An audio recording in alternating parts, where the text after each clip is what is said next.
Have you ever stopped to think about just how much the American family has changed? I mean, compared to 40 or 50 years ago, it's like a different world.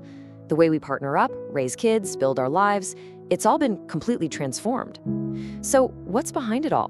What's the real driver here? Well, it turns out the answer has a lot less to do with the culture wars than you might think, and a whole lot more to do with money. All right, let's get into it. We're going to kick things off with this quote because honestly, it's the secret engine behind the entire modern family economy. For the last few decades, one group has been propping up the finances of the American household. And a lot of the time, they haven't gotten the credit. So to really understand the family today, we've got to follow the money. Because chances are this hidden engine has shaped your own family story in ways you might not even realize. Okay, so first up, the financial rescue. We're going to look at how these massive economic shifts, especially for men, really set the stage for a total revolution in women's roles. Just let that sink in for a second. This slide reveals a pretty staggering truth about the last 40 years. As good manufacturing jobs disappeared and wages for men without a college degree just flatlined, the only reason most families didn't get poorer is because women went to work and started earning more. Now, let's be clear, this wasn't just about money. Women fought for the right to work, for the independence and the fulfillment that comes with a career. But the hard economic reality is that their paychecks became an absolute lifeline for the American family. Of course, this financial rescue, it came at a price. Sociologist Arlie Hochschild gave it a famous name, the second shift. See, even as women were taking on full-time paid jobs, they were often still on the hook for most of the childcare and housework at home. This created this incredible dual burden, especially for working moms, and that dynamic, right there, it shapes pretty much all the choices we're about to talk about. So how did this massive economic change completely reshape the institution of marriage itself? Well, that brings us right to our next section, the widening marriage gap. You know, it's ironic. Just as one major social gap around marriage was closing for same-sex couples, a brand new massive divide was splitting open right along class lines. This timeline just lays it all out, plain and simple. If you go back to 1979, getting married was something almost everyone did, didn't matter what your education or income was. But flash forward to today, whoa, that's all gone. A huge chasm has opened up, separating the family lives of the college-educated from pretty much everyone else. And these numbers, man, they make that divide crystal clear. For men with a college degree, sure, the marriage rate has dipped a little, down about 6 percentage points. But for men with a high school education or less, it has absolutely plummeted, falling by over 20 points. This is the key takeaway here. The decline of marriage isn't happening to everyone equally. It's almost entirely concentrated among working class and poor Americans.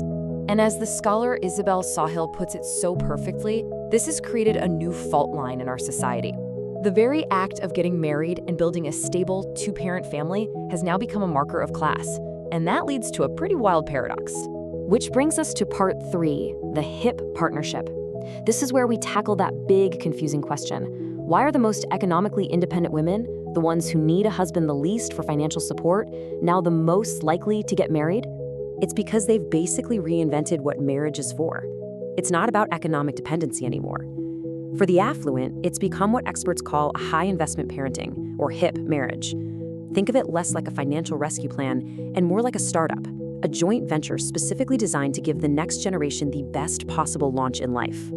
So what does one of these HIP marriages actually look like? Well, picture a power couple. They're both high earners, right? They pool all their money to build this fortress of stability for their family. They invest a ton of time and money into their kids' education, their activities, their whole future. And they've got this incredible financial cushion, so if one parent needs to pull back from their career for a bit, the family doesn't just scrape by, it thrives. It's a model that is built from the ground up to maximize stability and opportunity. But what about the other side of that fault line we talked about? Well, that takes us to our 4th section, why women go it alone. For women who aren't as affluent, the whole calculation around marriage looks completely different. This quote, it comes from sociological research with women in poor neighborhoods, and wow, it is just devastating. It perfectly captures this new reality. With their own ability to earn a living, women now need men to clear a much higher bar to be considered good husband material. A partner who is economically unstable isn't an asset. He's seen as the potential liability, someone who might drain resources or just create more chaos. And the numbers, they absolutely back this up. For mothers in the bottom fifth of the income ladder, a staggering 7 out of 10 are the main breadwinner. And in most of those cases, you know why? It's because they're the only breadwinner. This chart really shows the result of that calculation.